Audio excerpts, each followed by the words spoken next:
Virgo, hi! Welcome to Mystic Queen PH.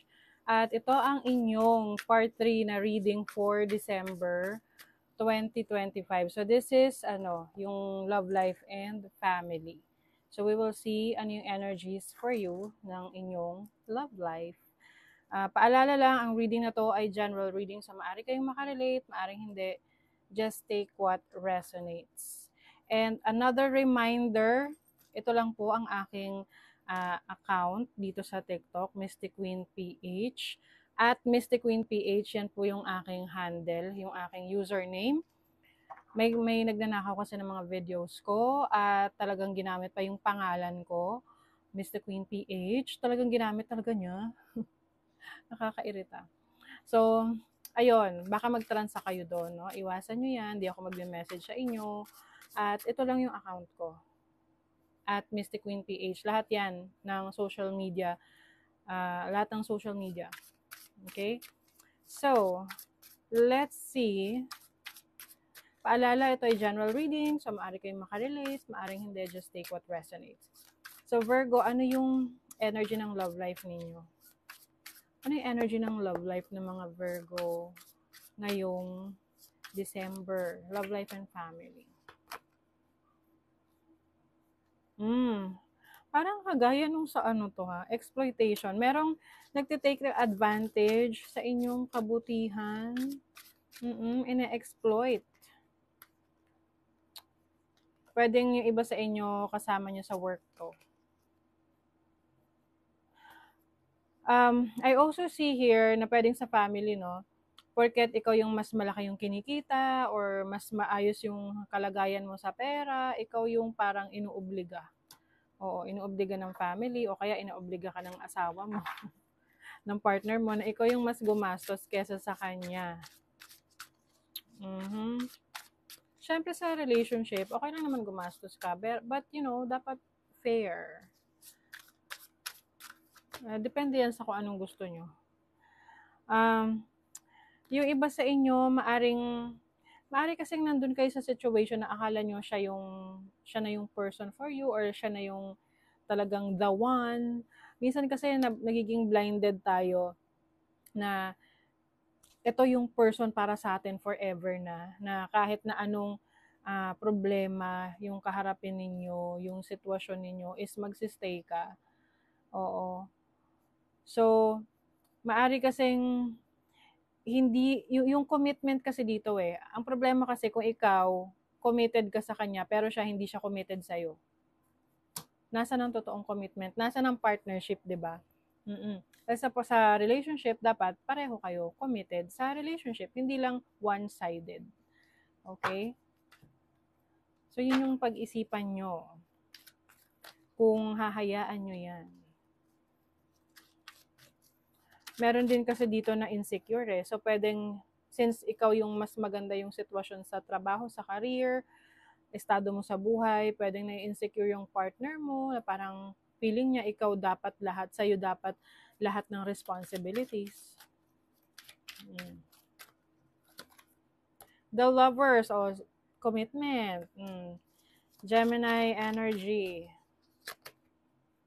The Seven of Pentacles. Ang daming expectations sa relationship ninyo. Yung parang nag-expect na, uy, dapat ito gagawin mo, dapat. Alam nyo, isa yan sa sumisira sa relasyon. Yung so much expectations, lalo na kung hindi nyo kino-communicate. Halimbawa, ikaw nag-expect ka na yung person mo, ganito yung gagawin niya, pero hindi niya alam na ina-expect mo yun sa kanya, so hindi niya gagawin.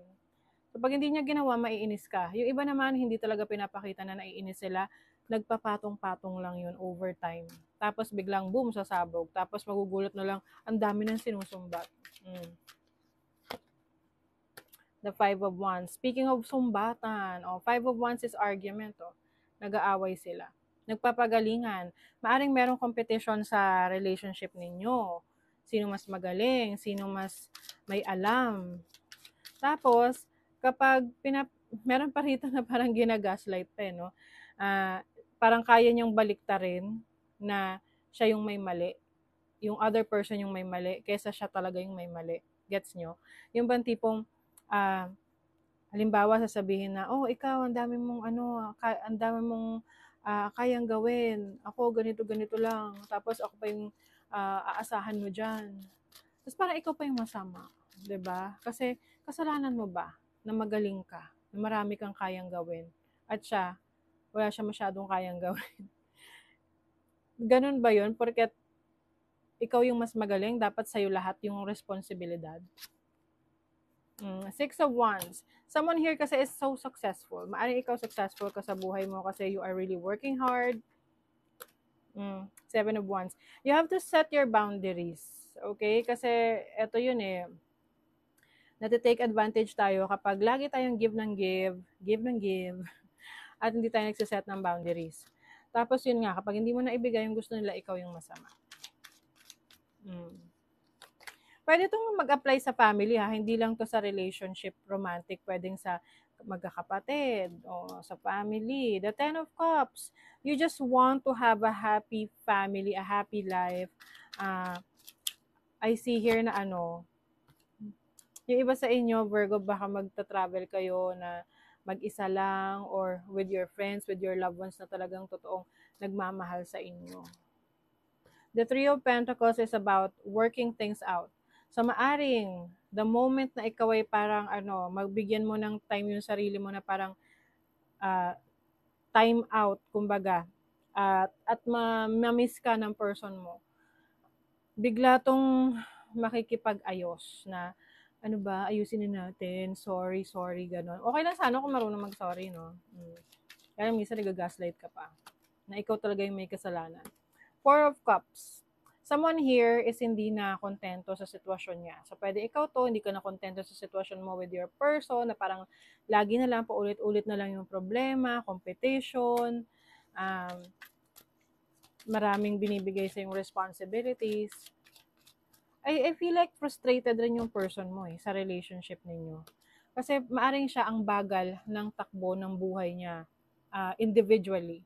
Ang bagal ng takbo ng trabaho niya, hindi siya masyadong lumalaki yung sweldo or hindi mabagal yung promotion niya, yung progress niya. Hindi mo naman kasalanan yun eh. The Wheel of Fortune. So this is about change. You are being geared to your destiny. Knight of Swords. So maaring merong communication dito about a new situation na kailangan mong tahakin. So ito yung magiging parang major change sa relationship ninyo. Some of you maaring merong kailangang lipatan or puntahan na lugar. Yeah, it's a big decision that you will have to make, okay? Kung willing ka na umalis sa sitwasyon na meron ka ngayon at mag-explore ng ibang bagay o magtitiis ka. Nasa sayo yun. So, tingnan natin yung feelings, messages ng connection na to. Feelings, messages ng connection. Okay. Uy. Lost. I feel lost without you. O, diba? Nagmamalaki pa siya, siya palang nalulost kapag wala ka.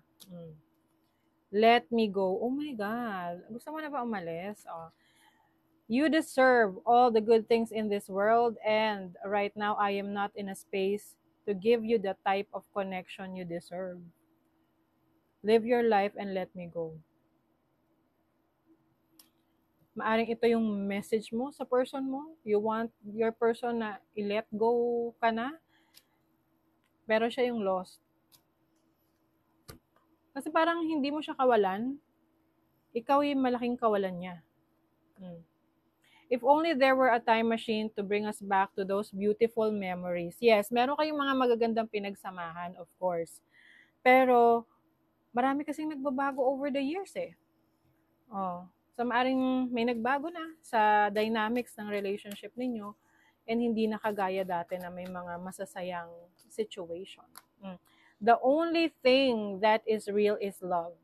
You are going to shift your focus back into love, back to love. So this is about loving yourself, your inner self, no, yung ikaw. Syempre sabi nga, paano ka magmamahal ng iba kung hindi mo kayang mahalin yung sarili mo sa ngayon, 'di ba? So that is your reading, Virgo. And thank you so much. See you again.